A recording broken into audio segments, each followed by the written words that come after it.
again, or for the first time, if this is your first time, to Cat Calls, and I'm Cat Bine, and I'm your host. You know, it says it right there, right? You can't miss it. Cat Bine, B-E-I-N. Why am I spelling it out loud? Because if you're not actually watching this live on twitch.tv/catbine, then you're maybe watching it on YouTube, where I say that I upload all my episodes after the fact. And if that is true and you're watching this on YouTube later, come on down and watch the show live, folks, okay? Hunter Thompson knows what's up. Brett Blackman knows what's good. The Tube Ferret is here. Girl Jackie in the building. Joey Headset, Nightshade. Oh, so many things. That was supposed to be a siren.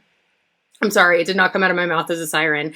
I had no energy at all today, but now all of a sudden I have all of the energy, and the only thing I can think of as to why I'm currently having a manic episode, woo, I had to dab, Brett requested a dab, is because I'm so excited about today's guest. So let's not lie, let's just go on and give a big round of applause for my friend, Monsieur Frazier. Yes. I know, you're all clapping because my French accent is like amazing, but it's just not. Yeah, manic episode, let's fucking go. Oh my goodness. Now, I can honestly say that I was friends with Monsieur Frazier before I was even an admirer of his talents, because when I first met Mr. Frazier, Mike, as his friends, like I call him, I was neck deep in psychedelics at Desert Hearts. Shout out to Jamie Sloan, our shared friend, for hooking me up with that ticket. And Monsieur and his friends, ses amis, were...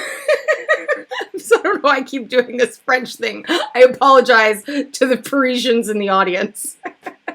Oh my goodness. Okay. I love you too, girl Jackie. I love you too. Anyway, when I met up with them, we were just like tripping out. We were being crazy, and we ended up like leaving the dance floor, and we just had this like hour-long like a cappella sing-along to Limp Bizkit songs. Which is, of course, like the weirdest thing you could do at Desert Hearts, right? I mean, okay, hold on. I take that back. There's a lot of really weird things you could do at Desert Hearts. That's kind of the whole point of it. Anyway, it felt like meeting kindred spirits right away. You know, Mike was someone who gets the Ed Banger obsession, but also has this need to rock out to nu metal and West Coast hip hop. Of course, Mike is actually from LA, and the city's warm sun and edgy streets live and breathe in his musical approach. He's been a DJ for more than a decade, and in 2016 he helped launch the Understated event series and record label with his pals, and this September, just a few months ago, he finally released his debut EP. I'm so sorry. Where's my brain? The self-titled Monsieur Frazier EP. I'm just glad that you guys are like into whatever the fuck is happening in my brain. I love you guys so much. And I love Mike. I love Monsieur Frazier. Understated. Let's go. I'm just gonna stop. I'm gonna collect my brain cells, and while I collect myself and I get Mike on the phone, we are going to listen to the song Keep You Close with Nick Garcia off the self-titled Monsieur Frazier EP. It is so juicy, catchy, groovy, sexy. It is just vibes for days. I'm certifiably obsessed with it, and I set it to some undersea visuals because I can, because it's my show and I do whatever I want. But it's also your show. It's your show as much as it's my show. So make sure you come up with some questions for Mike, okay? This is your chance, everybody, to ask him everything you always wanted to know, but we're afraid to ask, and now I'm asking. You're asking through me. It's safe. There's nothing off topic. Hot topic, Limp Bizkit? I'm so done. This shit is hella flaring.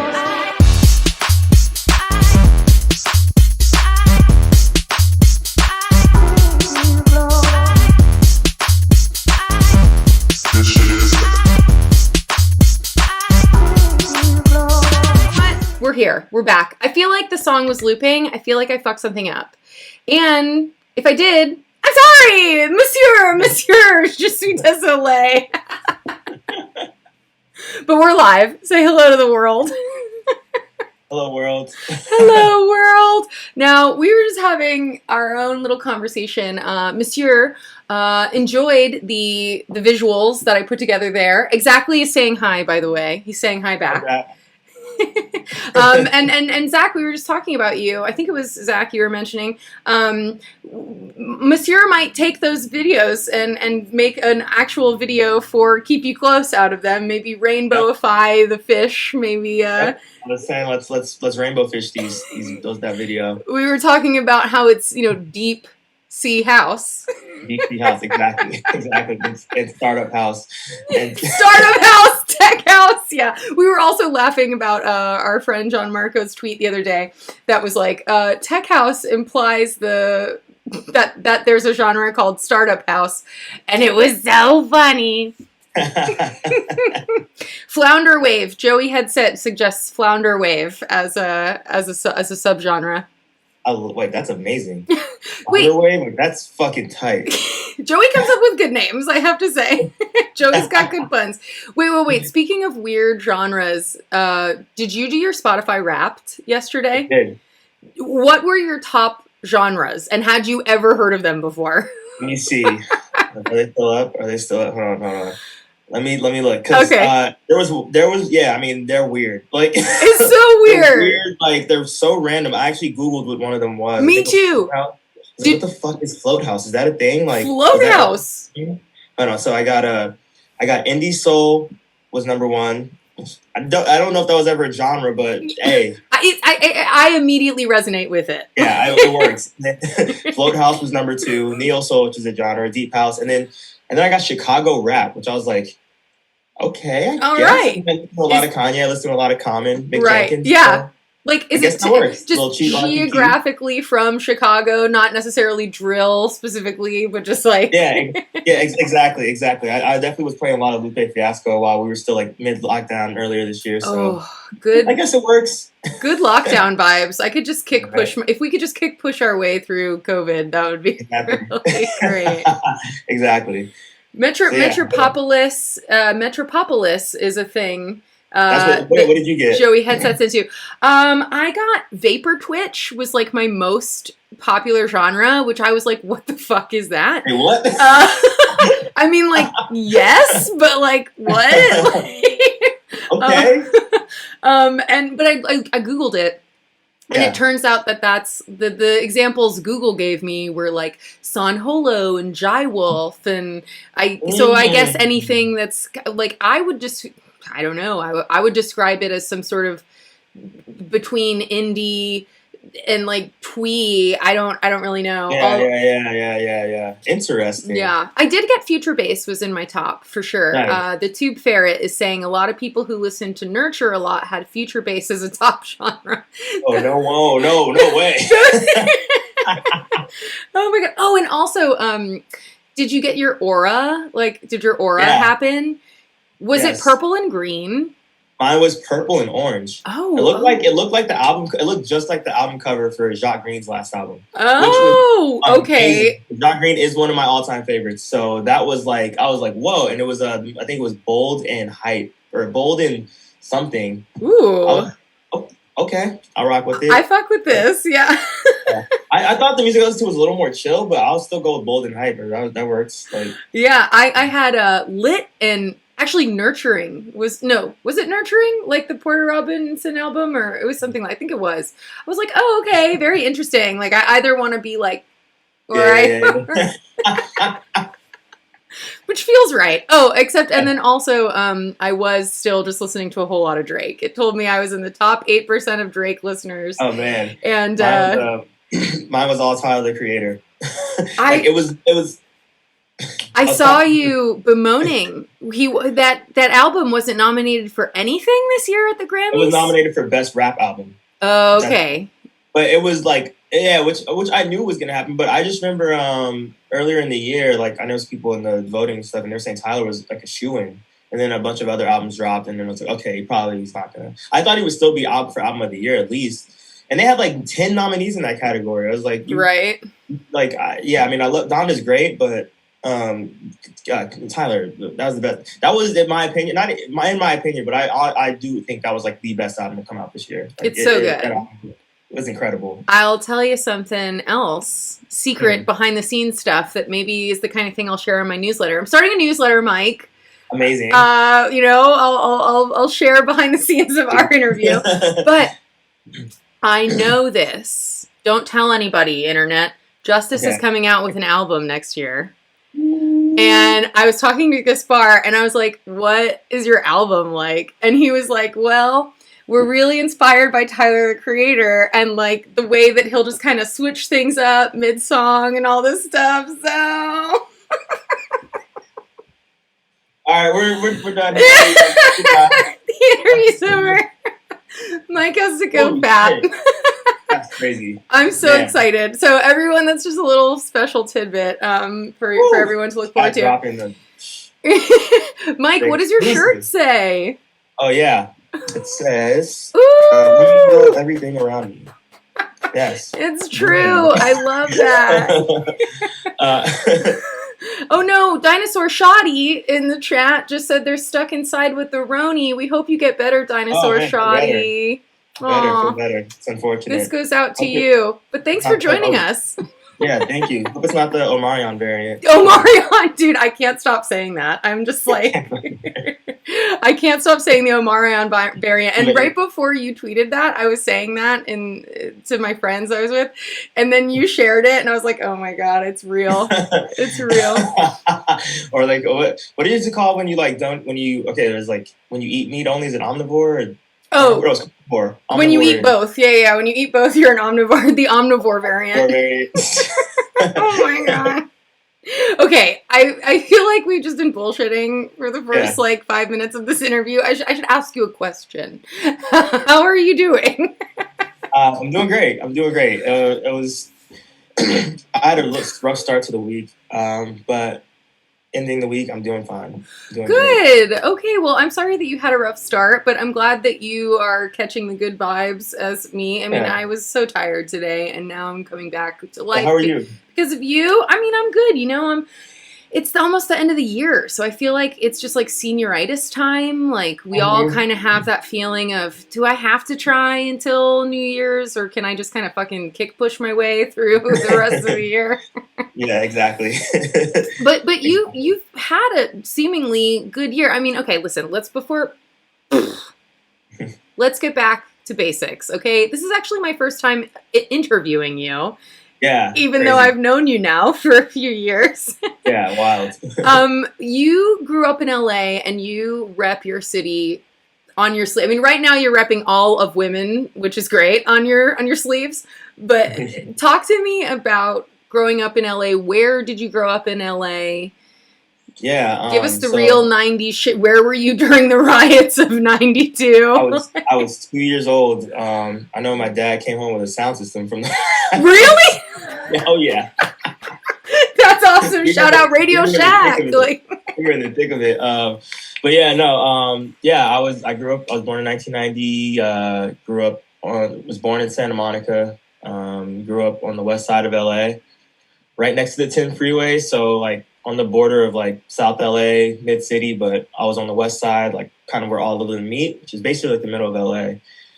So I'm a real city boy. That's an interesting place to be too, I bet. Right where everything collides.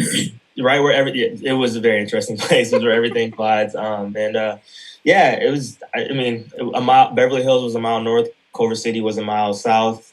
Like I said, South LA was a mile southeast, and then mid city was a mile northeast. So everything was like I was right next to all of it. It was. Growing up in LA was the best. I mean, especially like where I grew up, like the neighborhood, the area. Just like I said, growing up in the middle of the city, I was right next to the 10 freeway, so nothing was too far from me. My mom moved here from Baltimore in 1980s because in '84 specifically, she was in the '84 Olympics that were in LA.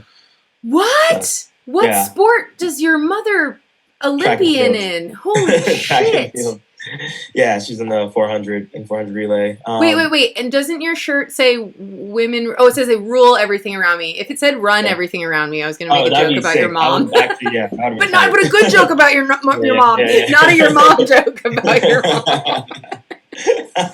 Oh my god, that's so awesome! Wait, how did she perform in the Olympics? Did she ever tell you stories about the '84 Olympics? So she made it. She's actually made it twice. So 80 was the first time she made it, but that was in the middle of the Cold War. Oh my God. So and they were in Moscow, the Olympics. So America boycotted. President Carter boycotted the Olympics.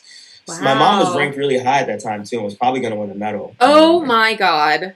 And then, yeah, that happened. Jimmy Carter pulled USA out of the Olympics and gave everyone like hero medals, basically. Like, yeah, like you're like, medals. Thanks, but yeah, exactly. I've only been training my entire life for this. Like... Exactly. Luckily, you know what's so crazy about my mom? Luckily, she, I don't know about everyone else. Everyone else, obviously, that probably sucks. But my mom didn't start running until the 12th grade, which is really wild. Wow. Yeah, so I don't think it like hurt her as much. Obviously, it sucked, but I don't think she was always kind of like, yeah, whatever. That's always kind of been her like track that I was just like, yeah, I'm doing all right. Wow. And then 84, she made it as an alternate. So I don't even think she got to compete. I think she competed in the 400 relay events, if I'm not mistaken. But she stayed out in LA. She loved it out here, and then my dad kind of followed her out here, and then boom, and then so he was from Baltimore as well? Yeah, my whole entire family's from Baltimore. Oh, like, awesome. Both sides. Like Baltimore is like my spiritual homeland. That's like my second home, basically. So I rep Baltimore hard. That's awesome. Another great music city. The more we get into this interview, I'm gonna start telling you about the stuff I've been making. Very Baltimore inspired. Some Be More vibes. Yeah, hell yeah. Okay. Yeah, I just downloaded a bunch of Be More packs, sample packs. So that's exciting. I love Be More. You need to see more, be more. Exactly. But yeah. So yeah, growing up in LA was sick. I grew up like middle class, like a lot of poor kids, a lot of poor friends, a lot of rich friends, it was like everyone was like mixed together, a lot of black friends, a lot of white friends. My entire friend was like every single race, like that's down awesome. the middle, split, you know. So I played basketball growing up. I thought I was going to go to the NBA, but I stopped growing. Damn it! So I made it. I mean, we made it to high school basketball championships. So hey, all right, athleticism runs in the family. It does.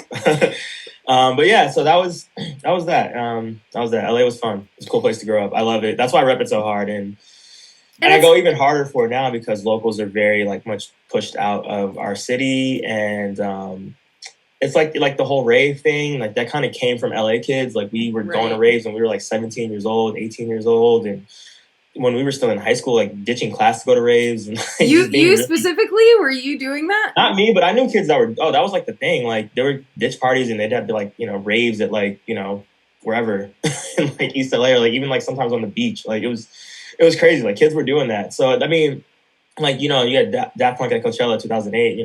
That was like all LA kids at that.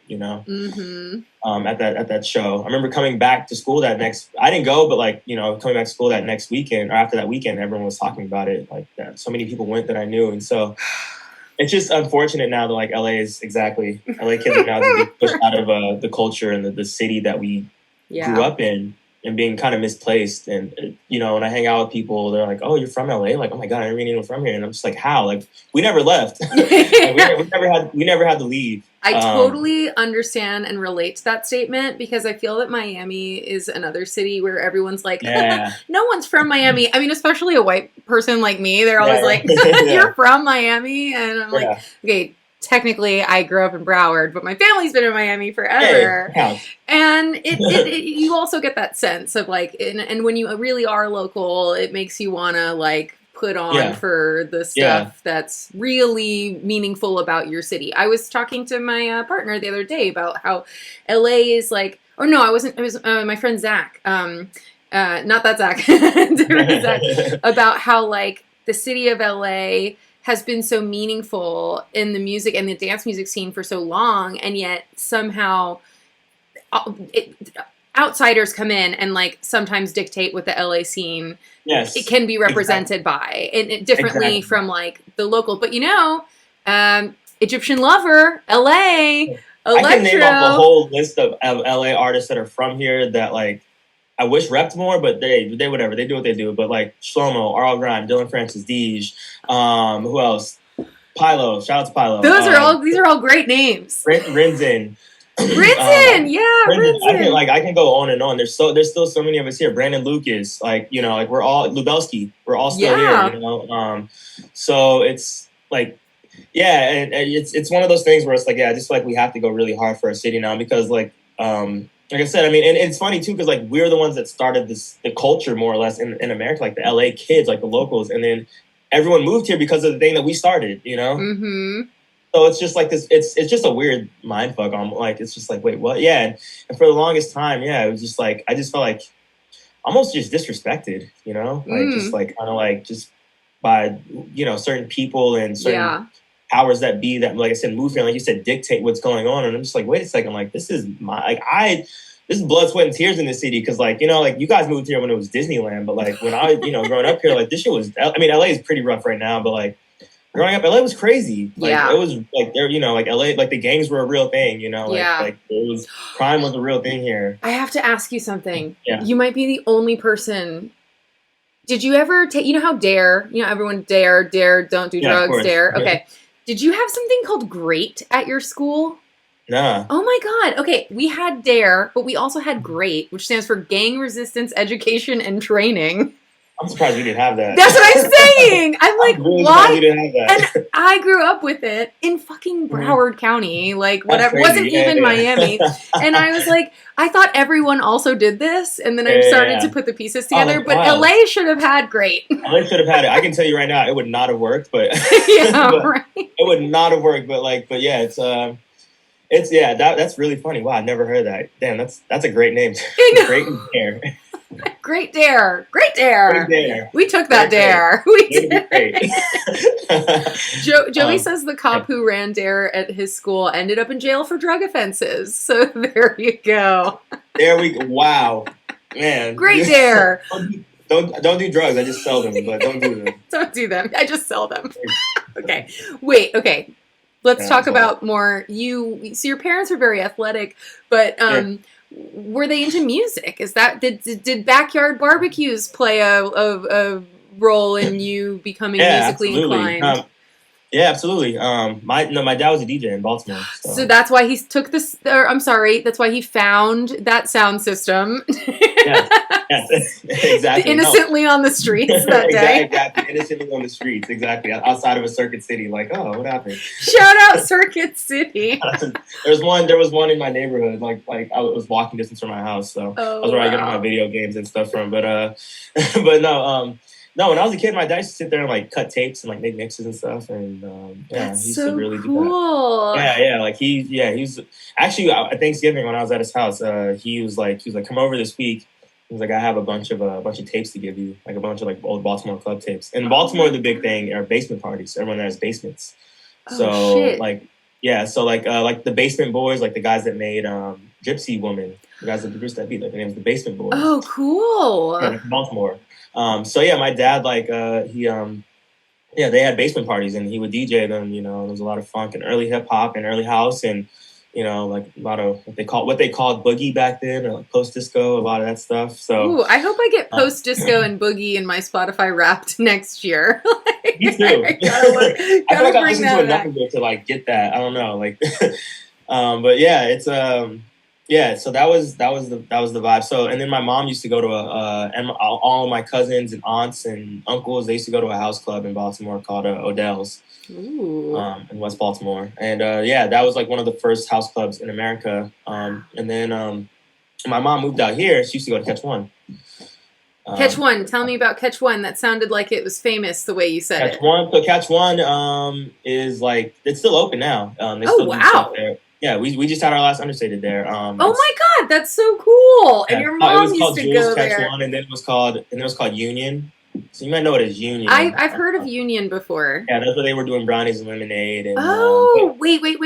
Is it the place that's 2 stories and it gets hotter than a witch's tit in there, and it's really yes, that's the place. God, yes. amazing. So that's LA's first discotheque, first like gay black discotheque, and then Madonna used to party there, Magic Johnson, and it was run by a woman named Jewel, and that was her apartment / club, and she had like an HIV clinic there, and it was like a place, where she like had like she had like food drives and just all kinds of stuff. She was like a community woman, but that was her space to throw parties as well. And the VIP room there, or the green room there, is actually her old apartment in the venue. So it's That really is cool. so cool. And Zach is saying there's a great little documentary mini video on this club. Yes, thank you, Zach. Is that the Understated Instagram? Yeah, there is. Yeah. Yeah, we can. This is not promo for the party. It happened months ago. Yeah. Well, we'll figure out for people to watch that. But everyone should. And follow Understated, though. Follow Understated LA. That's so cool. I just want to real quick shout out what a wealth of information you are. Like, I love that you were able to just, I guess there was the mini doc, but like, so great to talk to someone who can just like spit off the info about the city and the culture. You know what I mean? Like, I've been watching a lot of Vince Staples interviews. He's kind of similar. Yes. I want to have the knowledge. Yeah, I know. You are a bit of an encyclopedia. But, okay, so fucking cool that your parents are so cool. It sounds like, too, I noticed that were you exposed to dance music with the understanding that it is Black culture in this way? Because I don't know that happens for every person. Well, yeah, no, that's a good question. So I would hear it all the time, but I always just thought it was really fast hip hop or really fast disco. So I never knew it as anything other than what you're not wrong. No, I'm not wrong. Exactly. No, it's so funny. Like, and then so I always just knew it as that. And then like I always knew all the old disco songs and stuff that my mom used to sing. I just knew it as disco. Like I never knew it as like dance music or like, electronic dance music or anything other than that. Like it was just disco music. It was so natural, And then when I first discovered Daft Punk from when I was like 16 from like this girl I was dating in high school. Shout out that girl. Shout out to Maddie. I shouldn't have said her name. That's okay. How will she know? She's gonna know. Yeah. I'm glad. I don't think she follows me on Instagram, so we're good. It's fine. It was a long time ago. Anyway, Daft Punk. Sorry, there's something in my throat and it's bothering me. Let me clear my. We'll have a little sip. Yeah, there we go. Okay, so cheers, she world. Put me on a Daft Punk. Cheers. She put me on a Daft Punk, and and then that was like I started making the connections. Then I was like, hey, it sounds like this, and then that led me into like Justice and Crookers and Mastercraft because the music sounded so familiar to me, and I still couldn't really pinpoint it, but it felt very natural to me, And there was but it combined all the indie stuff that I had started listening to in high school as well. So like a lot of the Block Party and like classic. Yes, I did love that about that Bloghouse era, what we now call the Bloghouse era, right? Yes, that's what drew me to it as well because I was really into punk rock music and hip hop and all this, indie rock, like you said, and that felt like a space where it was okay to be into all of those things. And in fact, you were like rewarded as a listener if you were into all those things because you could somehow pick up on the connections and everything. Exactly. Yeah. No, it's so true, and that's that the era was so special because it was like it was super DIY, like anything goes, and it was so cool. And you were in LA, which was such a hot spot for it. I was, but I was too young to go to the parties, and I never had a fake. But I was always kind of watching from the sidelines, just like and then but yeah, so like that. By the time I was 18 and went to my first EDC, like that was in LA. In LA. So everyone knows. In LA, in Los Angeles, at the LA Coliseum. Yes, that EDC.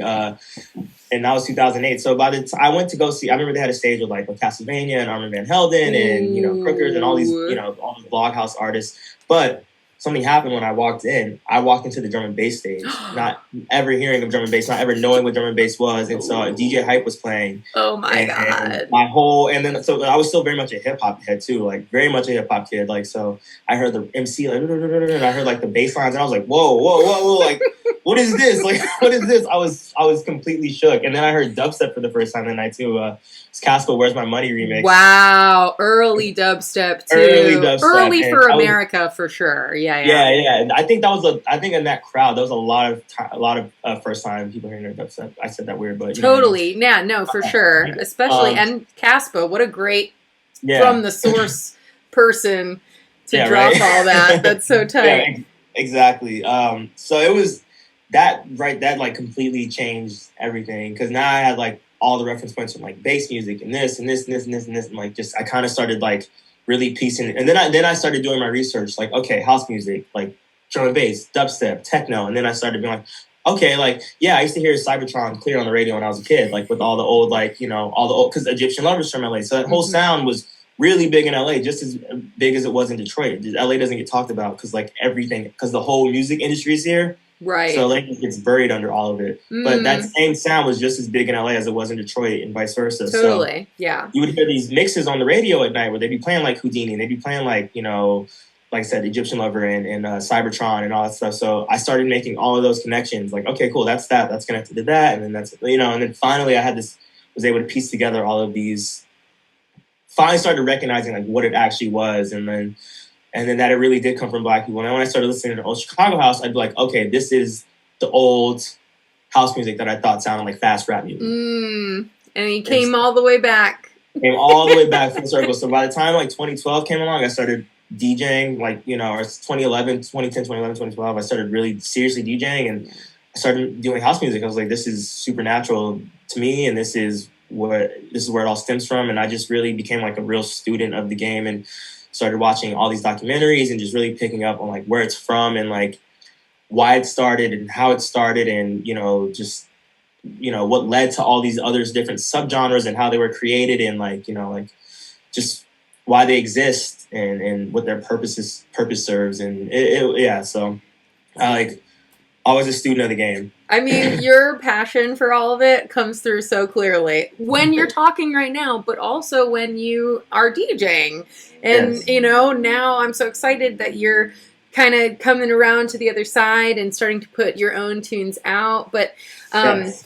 I'd love for you to just name drop a couple of your favorite documentaries or some of those things that you studied, so that we can all enjoy them too. It's because For sure, absolutely. There's one called Pump Up the Volume. That's on YouTube. That one is like almost 20 years old now, and I remember discovering it like 10 years ago when I was almost 10 years old. So it's like really, it's aged, but it's still really informative and really, really good. And then there's another one called I Was There When. It's about like the early story of Chicago house when it first happened, and when it what led up to it, and they both those documentaries kind of go into it. And then Honey Dijon's Red Bull Academy talk is phenomenal. 10 out of 10 recommend. It is so good. She's an encyclopedia. Like, she knows everything. That woman is a genius. I believe that. I mean, I know she's a genius, but I believe she's also an encyclopedia. Yeah, she's an encyclopedia. Well, it's so cool from her side, because like she was young, so she wasn't like a DJ yet, or she wasn't really a producer yet. She was on the ground. She was a partier. So she's like you always hear it from like the DJ or the producer, like the creator's perspective, but you never hear from someone who's on the ground. And she was like, there in the party. So you get like a whole different perspective when she's talking about it. And really, and I, one of the things that really, I didn't realize the synth pop connection and with Chicago house and like European synth pop and Chicago house. Chicago house is super influenced by European synth pop. I didn't realize that until I saw her Red Bull Music Academy talk. And it makes sense when you think about like indie dance and new disco and Bloghouse, and like, it's all so connected. And I had like an epiphany when I watched that talk. So please watch that. Like if you're a producer, if you're a DJ, like it opens you up creatively after watching that so much. Hell yeah. And that's cool to hear too, because the UK then has their crazy summer of love, which is totally inspired by Chicago and Detroit and all these things that are happening with electronic music. And they, then you get into the like not big beat. What am I thinking in the 80s when it was like, I mean, it becomes big beat, but whatever. All that 80s shit. 808 State and like stuff like that. Exactly. You know what I mean? I can't think of what it's called. Yeah. I love that stuff though. Like the 80s kind of acid deep, like reggae. Yes, acid, thank you. My God. It's like only one of the most obvious fucking genres that exists. Acid house, right? And then like, rave music got exported back to America, but one thing that rave music did is it got exported back to Chicago, and that's how Baltimore Club even became a thing, because they took like the hip hop breaks and the UK breaks and they kind of mashed them together. and the funk breaks, and it's just like it's all so connected. That's why I made my song like "Keep You Close." Like that's why decided to make a UK garage song, because I was like, well, it just keeps bouncing around. Like it's all from like the African diaspora in the first place. You know what I mean? So like Pop Smoke made like a UK rap song. He's from New York, you know, like, and there's a lot of Caribbeans in Canarsie where he's from. And there's a lot of Caribbeans obviously in the UK. So it makes sense that he would make a UK rap song, being an American from Brooklyn. Just the same way, like where my family, you know, they were in New York and Chicago and Baltimore and Detroit in those days, you know. So for me to make a UK garage song, I'm like, this is what like I feel like we all should be doing, you know. That's why I, you know, I wanted to do that, because I was like, why not? You know, like why? It's so good too. I listened to it today, just prepping. I had to have listened to it like 7 or 8, 9, 10 million times. It's just so good. Congratulations. Let's pivot. Let's talk about you jumping into the producer seat. I mean, this isn't the first time that you've made music, but it is the first time that you're releasing something actually as Monsieur Frazier, right? Monsieur. Yes. So sorry, I can't say Monsieur. I know at least one French person is watching. Also, by the way, I love that you just named yourself Monsieur Frazier. Is there a story behind the Monsieur, or was it just like, I love Daft Punk and Justice, I'm going to name myself? I was super into French stuff, honestly. And then I made that my Instagram handle years ago before I was. Okay. Yeah, like when I first had an Instagram, I just thought it sounded like the alliteration, Monsieur Frazier. It's great, like, totally. I'm better than Mr. Frazier, so I was like, and then when I became a DJ, I was like, oh, people already follow me on Instagram. I might as well just make it Monsieur Frazier. Really smart, really smart. But it's true. You know, when I was in college, you know, speaking of John Marco and everything, the club we went to every Saturday was called Le Neon Liger, and it literally just was Le, because it's like, well, all the best shit's French, so we're yeah, exactly. Just got that in there.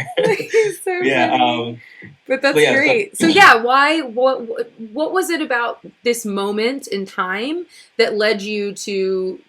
I'm gonna make some songs. I'm gonna put it out. You already had Understated. You were A&Ring for a label. There's so many reasons. I mean, I'd always dabbled in production. I mean, I was in a production duo, DJ duo with shout out to Michael Smith. Michael Smith. We were called okay, Sunset cool. Groove. I didn't realize that. Yeah, we were called Sunset Groove for a while, and we put out a couple EPs. We put an EP on Pop Gang way early on in like 2013, and then we did a remix for Lubelski, and then we put out amazing. Oh my god, all the connections. And then we put out a self-release song with Lubelski when he was known as J-Co back in the day, called Summertime. It was like a deep house cover of Sublime doing time, because that was like the thing back then. Those days to do. You don't have to explain it. It's a really good song. I love that song. But anyways, so I was always, you know, producing, but I'm more of a DJ. Like that's kind of what I'm really good at and gravitated towards, and it's just, you know, speaks to who I am. And they are two different skills. I've said this before, I'll say it again. It kind of kills me that we got into this place in the industry where it was like, if you're going to be a successful DJ, you have to also be a producer, because they're two different mindsets. It's like really two different mindsets. You can be both, but yeah, you can be, but they're just two different practice. Yeah, two different areas of the brain. And I get the similarities and the crossovers. But yeah, anyways, though. So yeah, long story short, I stopped more or less producing when Mike and I kind of split up as a duo to start Understated, and that kind of became our focus. So then that's when we started the label and the parties, and I kind of just put producing on the back burner. And you were producing other things, cultural endeavors. Exactly. But I was like, I want to be a DJ. That's like I said, that's my calling. That's what I'm really good at. And it did work for a while. You know, like I got sound residency based off of just my pure DJing. So I got to play Coachella just purely based off my DJing. I got to play Splash House and Minimal Effort and a couple other festivals just purely based off of my DJing. But he's good at DJing. Is what he's trying to say. Pretty good at it.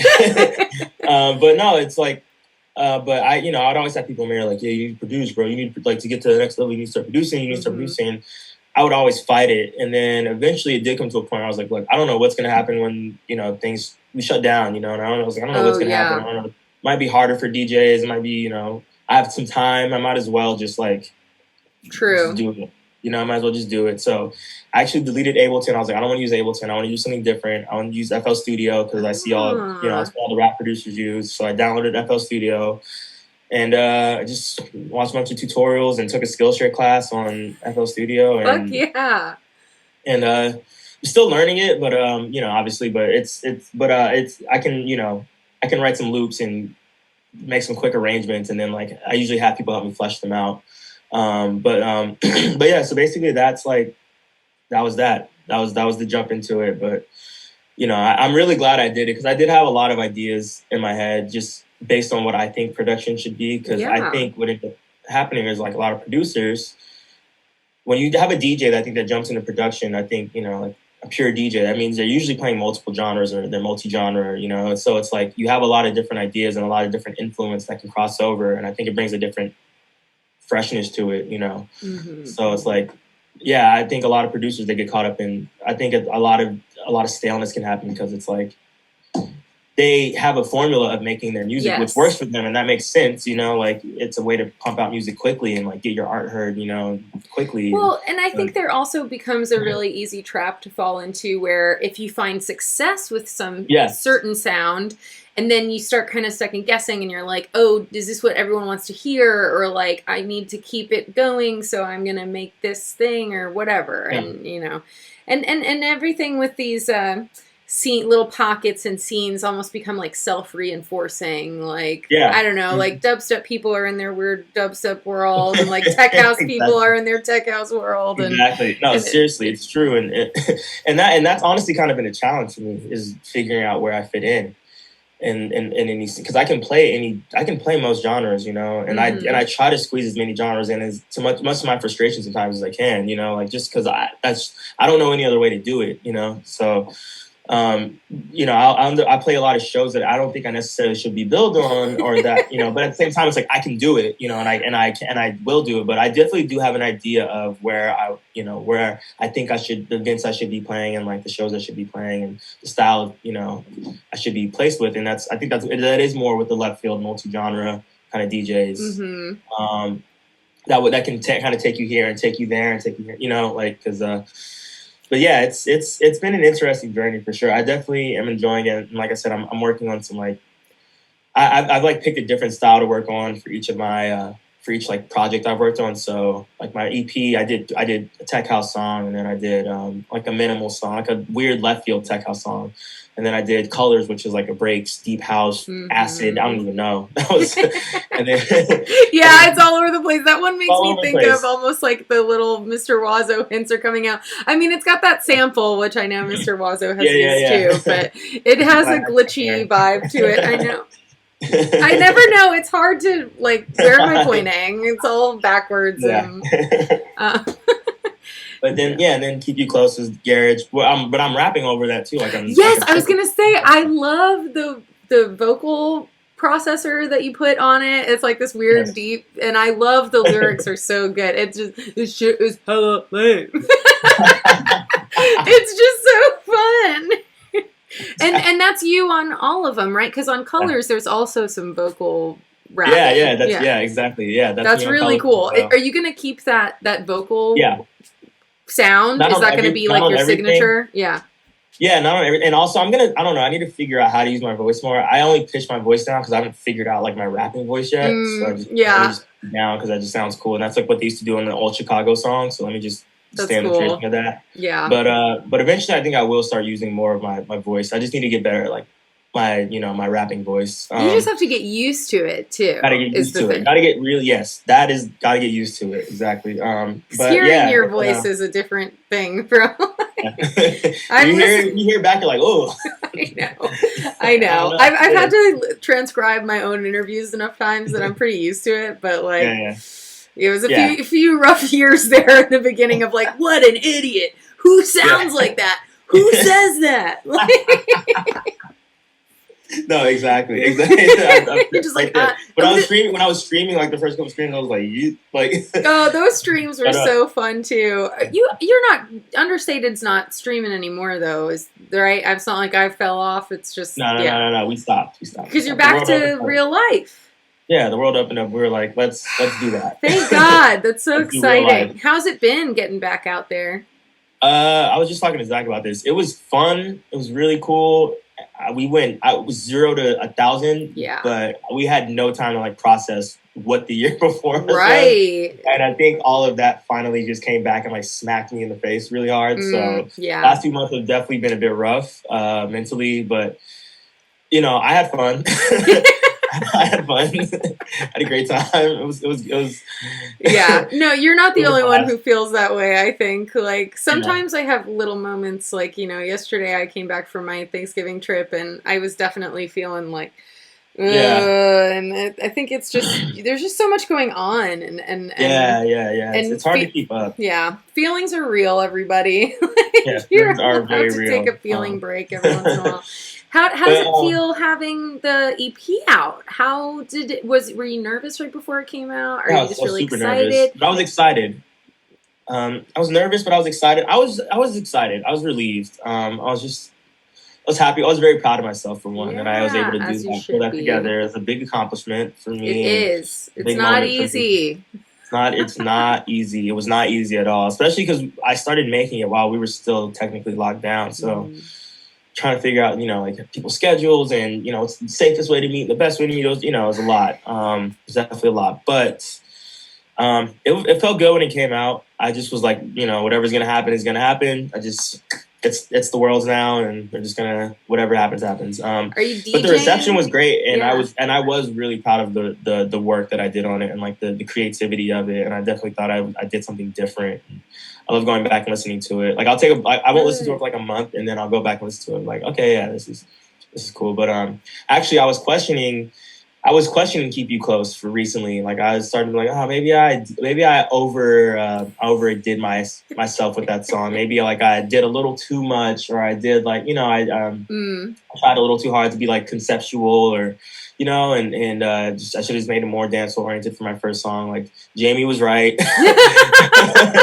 No, But I mean Jamie's not wrong, but Jamie's you're not wrong. But right. I like it. I like it thank the you, way thank it you. is.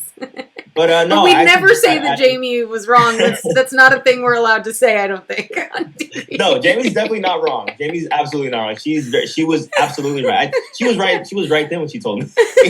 Yeah, right. I just was like, I gotta do this for No, myself. no, no. I think it's great. You did But you did the right thing. no, I actually just got added to a frequency on Spotify, the frequency playlist.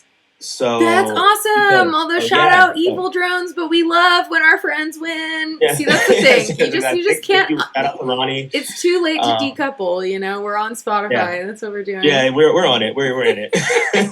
It's too late to turn back. It's just one of those things. But yeah, no. So that happened last night. That was That's incredible. I was awesome. that felt so validating beyond belief. I really couldn't believe it. Joey says that Frequency has some of the hottest Newfoundlander wave tracks. So It you're really does. It really does, honestly. Like it really, really does. But it's like Kate Renata's on there and Tisha's oh on there. my And god, Ozzy's oh on my there. god, all amazing. All the people I love right now. So much Bambi's on there, Pink Pantherist. Like I was Oh just wow, like, sick. this is where I want to be. Like this is the world I Yeah. want to be in. This is like the place that I want to be as an artist. This is where I want to be seen. Like, and I felt very seen about it for the first time. That's awesome, as you Yeah, should. And that is where I think the power in like saying, okay, fine, like I'm gonna make some tracks is because yeah, being an amazing selector is such a great skill and talent. yeah, But just saying because some people it's like I don't know. There's identity in picking a group of songs to play and how you mix them together, yes, right? But it's yes, different from saying this is my actual voice. It's like when I write a story about an artist, I write up an interview or something, I write up someone's song, I'm explaining them, but if I were to write a fictional story or a personal essay, and that's different, it seems different, it sounds different yeah, to people because it's like, yeah. I'm saying this. Yeah, no, exactly. That's the truth. So yeah, it just was really validating because, like I said, I feel like I get misplaced in the LA scene a lot, and I really feel like I don't have a place. But I know where I want myself to be seen and where I want myself to be placed, and how I want people to see me. And it's like getting that placement. I was like, that's where I'm going to start with this. That's where I'm gonna keep that momentum going, and then because. I was listening after that happened. I went back and I listened to my discography. Yeah, you had one of those. I totally get it. You have a moment where you're like, "What does everything sound like to people?" Ooh, okay. What is that? Okay, first time viewer. The one great song from France's Monsieur Oiseau Flatbeat. Yes, it is a great song. Thank you for Yes. sharing that. That's amazing. I'm Yes. just Shout out to happy you. in case here. But wait, Monsieur, you were talking. Yes. What was I saying? Oh yeah. So I like the last thing I just put out, which is out now. It's called Over Now It's a remix by me. remix. I did 2 remixes. I did a Hell dub mix yeah. and like a regular vocal mix. That's by Mannix and Brandon Lucas on Pop Gang. On Pop Gang, the connections continue. That was a full circle moment releasing with them actually. But yeah, that one was like a once again back to the electro Egyptian lover sound. Remember in like the 2000s and the late 90s where like My Boo came out and then like Sierra would make like 1-2 Step and Yes. did, like, Control, and they were sampling from like that sound. That's the Everything's remix with drums that go poo poo Yep. poo. I can't Yep. do the noise, but you know what I'm like. Poo. Yeah. Poo. Boom. But that was the style remix that I did that in, and I was like, cool. I'm gonna Love add another that. little genre under my genre umbrella, but also like, yeah, I was like, okay, cool. Like this, my discography is sounding exactly how I want it to sound, which is like you can't pinpoint it. It's really unique. It doesn't sound like anything else. It sounds really cool and it's quirky. Might take a little bit of time for people to get used to, which I think I had to understand with something like Keep You Close and Colors and. You know, like I definitely think it took a little bit of time for people to like, yeah, figure out what I was trying to do or what I'm trying to do still. But well, you have your whole career to figure out what you're trying I really to do. I really do. I think after Baltimore Club, I think after that I'm gonna go back to just like straight just 4 to the floor, just groovers because yeah, my heart's still there too. But Of course, who knows? But who knows? Of I course. might try to channel Julio Bashmore or something next time. I don't know. There's so many things, and like you said, with someone like you who has so many influences, the fun is in figuring out how to synthesize it all really together. And you know what? I mean, I think you're already kind of here, but as you continue on your journey, you're gonna find the ways that all those things intersect in yourself, in your own voice. You know, it's gonna be you are the conduit for all that stuff. So. I'm so excited to see the next chapters of the Monsieur journey. Yeah, thank you. I can't wait either. It's gonna be weird. It's gonna be fun. Yeah, exactly. It should always be weird. If it's not weird, you're wrong. Exactly. Well, we are coming up on the hour here. I knew it was going to be simple and easy, but I didn't. I should have known, but I feel like it was such a history lesson as well. Like, thank you for just educating all of us here in the chat and on the stream. I feel like I could make a playlist of just artists that you named, and it would be like an hour plus long. So fucking cool. I'm really excited to check out those documentaries you mentioned too. Yeah. Please. But, is there anything else that you want to say or shout out or mention? I know you're playing a whole bunch of really cool shows these days. You're telling us about the Be More that's coming, but I don't know if that's even like, it's still so early. Your EP's only been out for a couple months, but any cool Understated shit that we need to know about that's coming? No, honestly, I am playing no more shows for the rest of the year. I don't have anything booked for the next couple months. Good, as it should be. December's the time of winding down. Yes, taking Calm a break. the fuck down. I get emails from people that are like, do you want to, okay, you didn't mess up anything. Chill out. We love you, okay? Okay? Calm down. No, but I get emails from people right now that are like, do you want to think about interviewing this artist? And I'm just like, I will think about it in January, and thank you for playing. Like, everywhere. I'm not thinking about shit right now, but I'm glad that you have a job. Taking a little break. Understated's taking, at least on the event side, we're taking a little break. We do have a show in January though that I mean it's been announced already, but I'm gonna wait till it gets reannounced because we had to cancel it. But okay, yeah, you're off there. Because of Omarion or because of just life? Yes, because of Omarion. Yeah. Well, I'm happy that you're actually being like cautious about it. Yeah, because definitely. I know it sucks as much as it sucks to like hear that something is, there's some new variant. It's like we can't get so tired of being cautious. You know what I mean? Yeah, exactly. But January should be okay and everything should be fine. But then, we are focused on the label, so the label's still running. Both labels. We launched Understated at Night a couple months ago, which is our techno label. Oh, that's awesome. So just working on that, and then like I said, I'm just taking a break and working on music. But I am starting to put together the Monsieur Frazier EP remix pack. So Ooh, I exciting! want to get that out by February. Oh my January. God! Do you want my band to make a remix? Yes, yes. You don't have Yes. to be held to that because I asked you in public, but I Let's do would that. just be so excited. Let's shake on it right here. Let's do that. Yeah. Okay, wait, we both used the same hand. Anyway, I'm sorry. I didn't mean to, but it would be fun. I'd love to I'd be sick. I'm play. super down. I mean, I want to do a big remix pack, like almost like an album. Like I just want like remixes from like as many people as like all the homies, like everyone, all the producers I love. I want to get remixes from them. So Yeah. Well, that's I know fun. you're definitely a man of family means. You know Yeah. what I mean? It's all, even talking about your history today, it's been like all the connections have been constant and interwoven. And I know Yes. you've talked about the importance of keeping a good crew. So Yeah. Absolutely. good for you. So yeah, we're fam. So Happy to be a part of the fam crew. Man. All right. Yeah. On the way out of here, though, I am going to play the song Colors. This time, I hooked it up to some breakdancing visuals. Sick.